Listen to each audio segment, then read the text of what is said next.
today's tutorial we're going to work on a 3-strand never-ending granny square, and I developed the never-ending granny squares because I was never very good at doing the slip stitch when it comes to actually doing squares. And you could always tell on which side that wasn't equal, because, or it was equal, it just looked like crap because I couldn't do it right. So for years and years and years, probably about 20 years, I have been doing the never-ending concept where I continued to circle the Afghan around and around and around with never slip stitching because of the way that I start off in the center. Kind of got bored with the concept because, you know what, I didn't want an Afghan that was all the same color, so I came up with the idea of using 3 strands at one time. Then I have 5 and then 7 as well in this series coming up. So basically we're going to just pick it, and I'm using the With Love today, and this is by Red Heart. I'm also using a size J tulip hook, and this is one of my favorite hooks. This is a comfort handle. Swear to God it's making me faster in crocheting, or unless I'm getting that manic. It's a great idea. So let's get started. Pick the 3 colors that you want. You don't have to use the colors that you see on the screen. You can also substitute the yarn hook and the yarn if you have something else that you wish to do as well. So let's get started on showing you how to do this concept. So let's begin our first color. You can pick whatever color you want. I know it's kind of hard to see with the background, but we're going to choose the white here, and we're just going to do a slip knot as normal, and we're going to put it onto our hook, and we're now going to chain 4. This never counts as 1, so 1, 2, 3, and 4, and I want to now form a ring. So this, take the hook, put it into the very beginning, okay, and just grab that yarn and pull it through and through, and voila, you have a ring. So grab the straggler, put it down on top of the ring, and we're going to trap that into position so we never see it again. I now want you to chain up 3, so 1, 2, and 3, and I want you to come into the center of the ring 2 more double crochets. So let's go right into the center, and we're going to double crochet twice.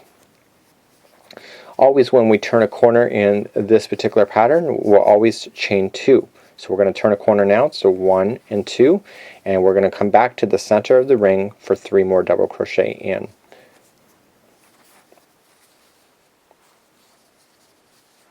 Okay, so coming in,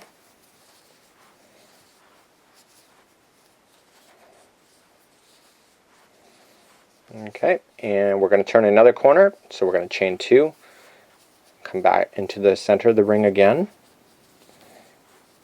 and that straggler eventually, we are trapping it as we're going, and eventually if anything's hanging out we can always trim it off later for aesthetic reasons. So we got 3 of the 4 corners done, or 3 of the 4 sides done.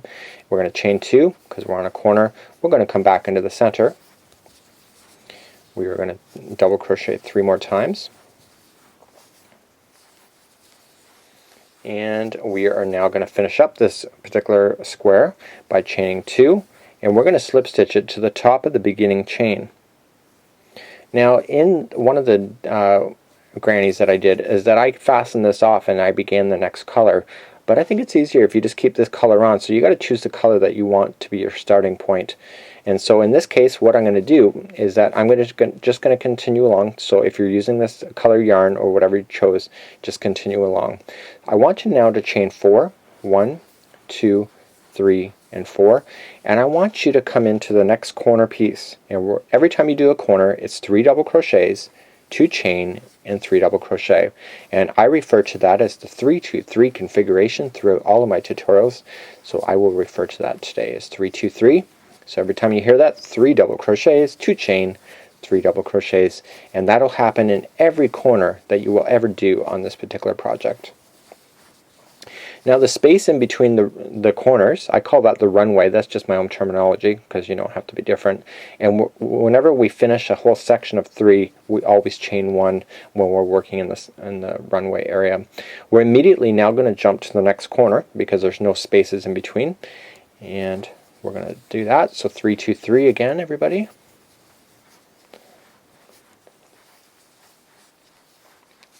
Okay. 3 double crochet, 2 chain, sorry, and 3 double crochet back into that corner pocket like pool. Okay, so now we're in the runway again, so we automatically chain 1, and we're now going to jump immediately to the next corner, and we're going to stop after this corner. So please do a 3-2-3, and we are going to stop, and we're going to add the next color available. Okay, so we're going to do 3, 2, and 3. And I need you to stop at this point. You can't go any further. This is a never-ending granny square where the next color needs to be in place before you can circle all the way around this bad boy. So what I want you to do is I just want you to pull the hook like though and let that fall, because then if this string pulls at any point, this is gonna not fall out because there's so much play there. But the next color that we do when we go all the way around needs to be in place, as well as the next color, so this cannot go any further at this point. So let's take a quick break here. I'm going to get my next yarn ready, and I'm going to show you what to do next. So I'm going to grab my next color, and this is with love as well. That's all with love today. We're going to create a slip knot. Some people don't like the way that I slip stitch or slip knot some of my stuff under my project. I would strongly recommend this, because the fact is that if this Afghan starts falling apart in the center, you're pretty well screwed, because every line is relying on the other line to be there. So what we're going to do is that when you look carefully at this here, you will notice that here's the square, okay? Here was the original corner, but I don't want you to attach there. I want you to attach where we did the chaining of 4 right there. And that's where we're going to go in first. And the way I do it is I just slip it onto the hook just like that, grab the straggler, okay, and the new yarn piece, just pulling it around and just pull it through that. And you can safely let go of the straggler at that particular point. And I want you to chain up 3. Okay, so without question, I'm going to explain this to you a bit, but just double crochet 2 more times into the same gap space. Okay, and you can just use this straggler to come down. Just put it on top of the line like that, so it goes all the way around and traps it in a position. Therefore you'll never see this loose end as well. So why did I just do what I did? Because I want you to explain this to you, because if you have a 3 or a 5 or a 7, basically you need to maintain this gap right here when you're working up. So when the next time we add the next color, we're going to put that gap back in there by the way that we're going to do it. In order to keep this looking good and effective, you have to make sure this gap is being maintained. So now that we did our 3, we're going to chain 1, because we're now on the runway. Okay, it's the space between the corners, and we are going to run into the next corner. So it's a 3, 2, 3 as before. So think about this as we work our way around. You can't go all the way around, because the white underneath has to be completed before you can use this color all the way around. So you got to think about that. So 3, 2, 3, 3 double crochet, 2 chain, 3 double crochet. So every time you're rotating around with each color, basically you're growing the Afghan around. So this is the space in between the runways.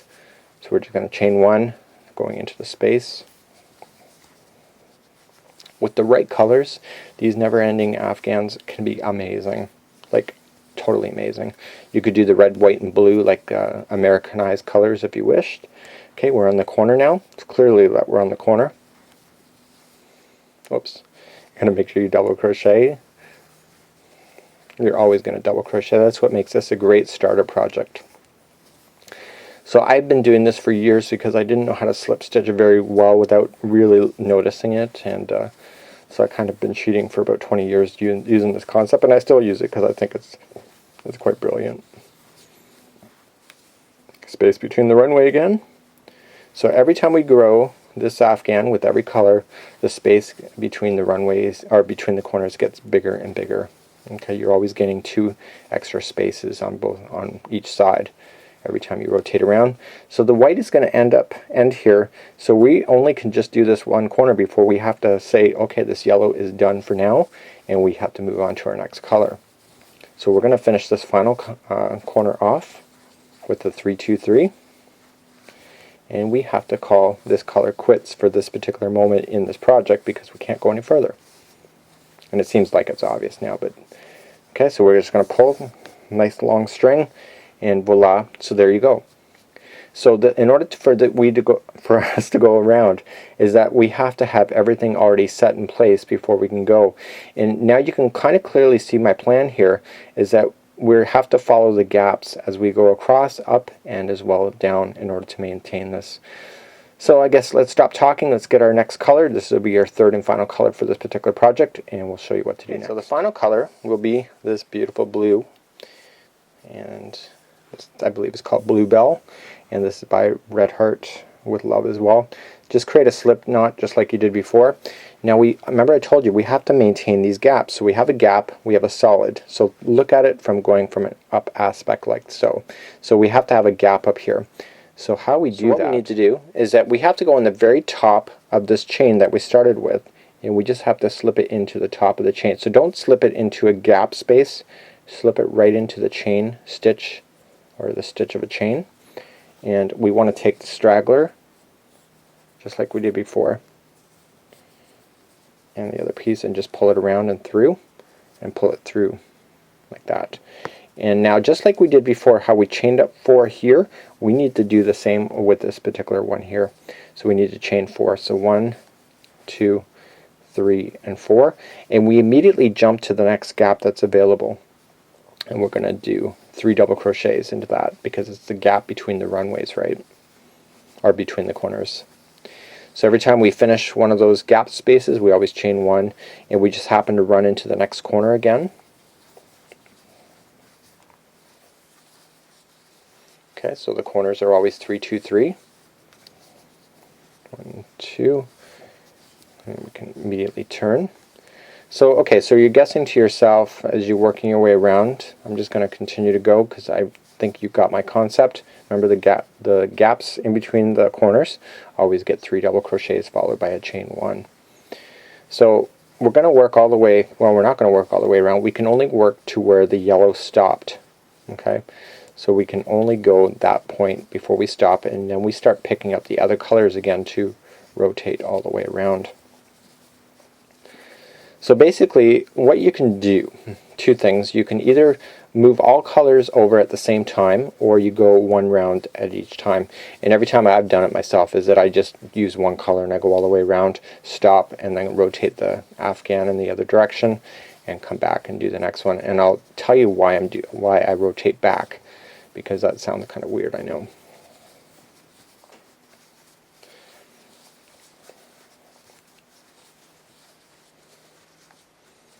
Okay, and we are ending up back to where the yellow is going to stop.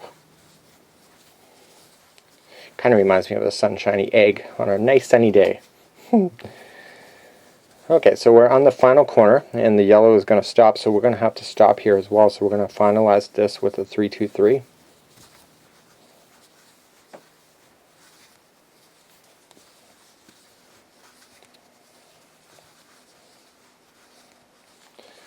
Okay, so I'm pulling it out and I'm stopping. So what happens here, all these strings are always attached, and if you continue to rotate in the same thing all the time, these strings are just going to continue to wrap around each other just like this. Okay, and they'll get tangled. So what you want to do is at the end of each revolution, you want to rotate this Afghan back so then each string stays individualized just like so. So now let's begin, and we're going to now take the white and we're going to start doing the revolution all the way around. So this is the very center of your 3-strand never-ending granny. So let's begin to do that next. So we're now going to take your hook and we're going to grab the white. Okay, just untangle it if it's tangled. Okay, so this is your challenge, is that you got to keep all these strings pretty well from tangling with each other. And I find this is actually really nice soft yarn. I find that the coarser yarns, when they tangle, they're harder to untangle. Okay, so what we're going to do now is that we've just finished the 3 double crochets here, and we're just going to chain 1 because we're in the runway. And so technically you would have gone over here, but this would not be maintaining this particular square. And I want you to go into the very first chain 4 space right here. Okay, so we're going to stretch over there, and it's going to pull the center in closer. So we're going to stretch all the way there, and we're going to put 3 double crochets.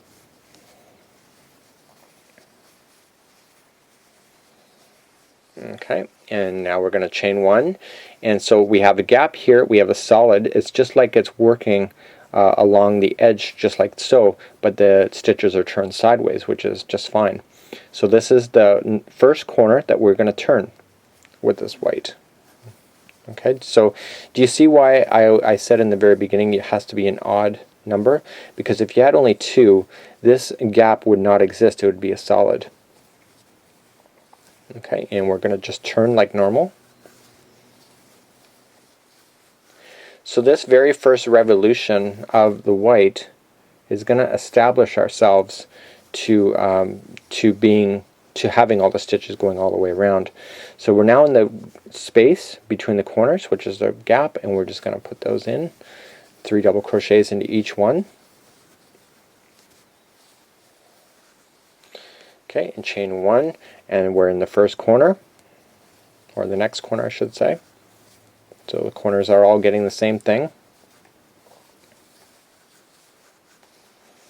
Okay, and that's a 3, 2, 3.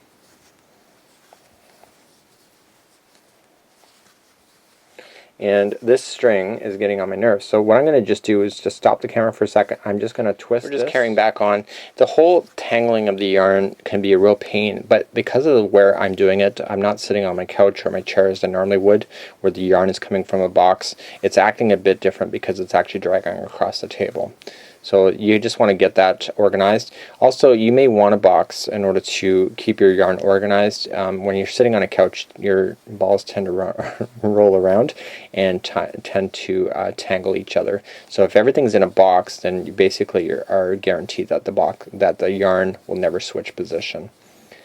Okay, so we're just going to crochet around this as normal. So don't let my own frustration of the yarn tangling deter you from this project, because this is one of those things about this project that's kind of neat, but you got to keep yourself organized. So where am I going to stop when it comes to this project? Well, it seems pretty obvious, doesn't it? Well, we're going to stop where the blue has stopped, because you can't go any farther from that particular point. So in the spaces between the corners, we're going to do 3 double crochet.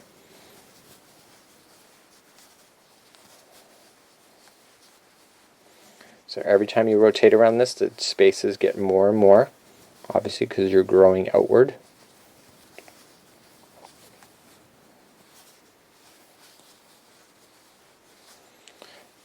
Okay. And we just want to finish this final corner because the blue is going to run out at that particular point.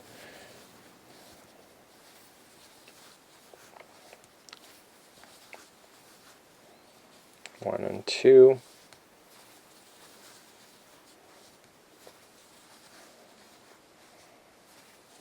Okay, so we got our 3, 2, 3 in there, and we cannot go any further, and we are going to just pull this out like that and let it fall. And we're now going to pick up at the yellow in the very beginning there, and we're going to start that next, and we're going to carry that around as well. So this is basically, now that this white one has been done here, you can see all the gaps are already in position, so no matter how many times you rotate around this thing, it's now going to all be perfect from this particular moment. As I promised, so if I continue to go without turning this back, just like so, the yarn strings are going to tangle with each other, and it's going to be a pain. So you just got to get in the habit of, it's almost like a steering wheel. If you turn right, eventually you'll have to come back to the center point at some point in order to make your card go straight, and the yarn is no different from that. So let's begin, and we've got 3 double crochets done. We immediately chain 1, and we just now work 3 double crochets into each of the gaps, followed by a chain 1. Okay, and I just want to get you past the first corner here just to kind of show you an idea of what's going to happen. Okay, so the first corner is right here, so we chain 1 of course, and then do our 3, 2, 3.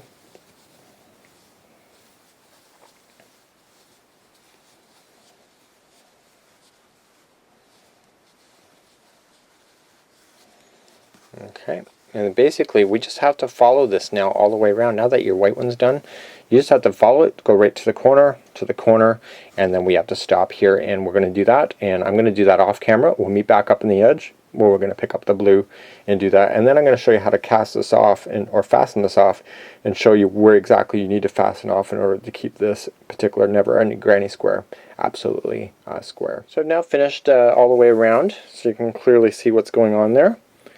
Okay, so we started with the yellow going in and around, just like so. The blue is now picked up, and so the blue is the next color up, just like this.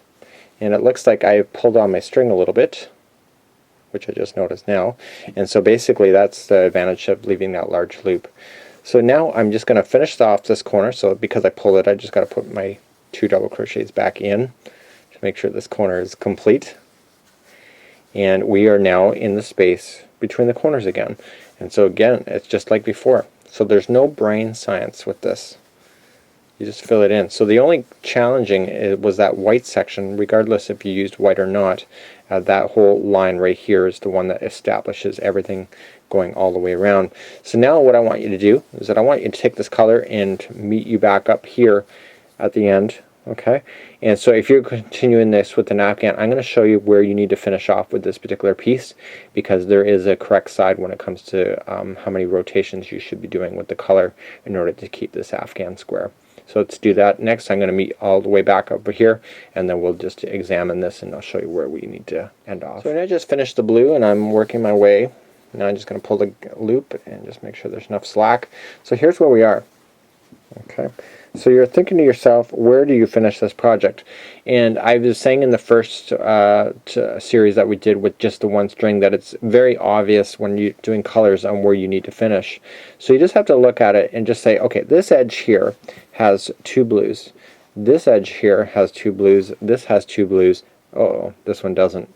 So what we have to do is that we need to finish off so that the ending is right here. Okay, because if you circle around with the blue again, you're going to have 3 here, and then there's only 2, 2, and 2. So this is definitely is the finish point at this. So what we're going to do is that we're going to take the color that we have here, the white, and we are going to finish this particular piece all the way across. Now because it's a never-ending granny square, is that there's going to be a point where it's going to be stopping like a flat space up here. It's not going to ever turn. And so what I'm going to do is that I'm just going to carry this color right into the end of the particular line.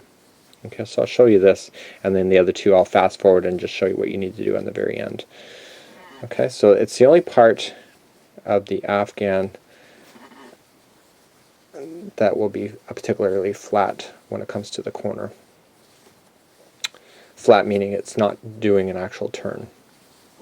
That's part of the charm of this particular Afghan, I think, in my opinion. I'm not just saying that because I created it, but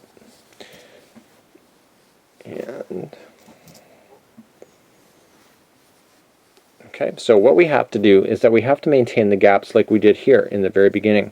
We maintained what we had. So we're going to have, this is the next gap here, and we're just going to immediately do that. So when we look at the next one, there is no gap left, is there? There's just that piece of the corner. So we have to make sure there's a gap right here because there's a gap on this side. So what we have to do, just chain 1, and we just double crochet only right into the corner piece. That's it. Okay, so you have your gap has been maintained, and we're going to take that color, and this will probably be the happiest moment for you when you start taking these strings off, because then you realize the tangle is no longer going to be a factor. And I'm just going to pull it through, and you just want to weave in your end just as easily as you possibly can, and just do a better job than I'm doing right now on camera, just to make sure you maintain it properly. So what I'm going to do is that I'm going to take the next color. I don't even know why I'm fastening this off. I'm going to throw this out afterward. Okay, so that would be it. We'll just have to trim that. So we're now going to take the yellow, and we're going to mark ourselves to this particular point. So I'm going to do that off camera. I'll meet you back up at the end, and I'll show you what to do at that particular point, because we need to maintain these gaps when it comes to doing this. Okay, so due to the miracle of television, we are now fast forward, and so we basically done the gap here, and look, we have a gap here now. So as you can see, it's just like here, is that we ended up with a gap, no gap, gap, and it's just like here. So it's solid, gap, solid. Okay, so think about it that way. So we're just going to finish this one up here. We're just going to chain 1, and what we're going to do is fill in this entire gap with 3 double crochets in a row. Okay, so that is how you maintain this particular item. So you have solid, gap, solid. Just remember it always like that. And we're just going to fasten that off, and again we're just going to snip the colors like that, and just fasten it off and weave this into the end. You do want to do a good job on weaving in your ends when it comes to these projects, because you want to make sure you can't see where you stopped and started with the strings. I think there's nothing worse than strings hanging out or knots being shown. Okay, so let's begin, and we're going to now take the blue and we're going to finish it. So you can clearly see what I'm doing here is that when you look at it, this is going to go all the way around and around to the point where it's in the center point. So it's a big twisting twirl going on with this particular project. So we're going to carry this blue all the way over, and now I'm going to fast forward and I'll show you what to do, and this will finalize this particular video for today. And we're back again, and the blue's been taken over. So remember what I said, solid, gap, solid. So this has to be a gap. So what we have to do, just chain one, and we want to double crochet right into the very end of this. So it's the third one over. So it's the third double crochet over.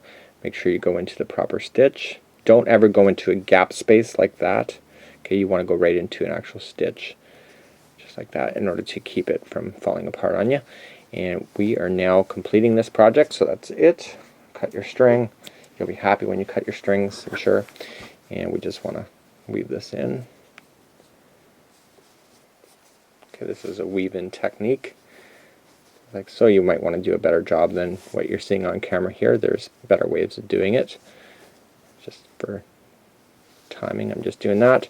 So I'm going to pull it snug. Okay, again, you got to do a little bit better job than that. But now you can clearly see what's happening with this particular project is that when we started it, we just did it a never ending, so we can continue to go around and around and around, and one corner will look like this. But when it becomes so big, it's just amazing anyway. It's amazing as it is, but when it becomes bigger, you can clearly see people argue with me that my concept does not allow a square. Well, you know what? You're lying. It actually does create a square, and it's fabulous, and it's a great little project available right here. So for more free information and ideas, you can check out my website at thecrochetcrowd.com. You can always check us out on Facebook as well. We're very interactive and we share lots of ideas. And in the meantime, we'll see you next time where we'll have another version of this granny square.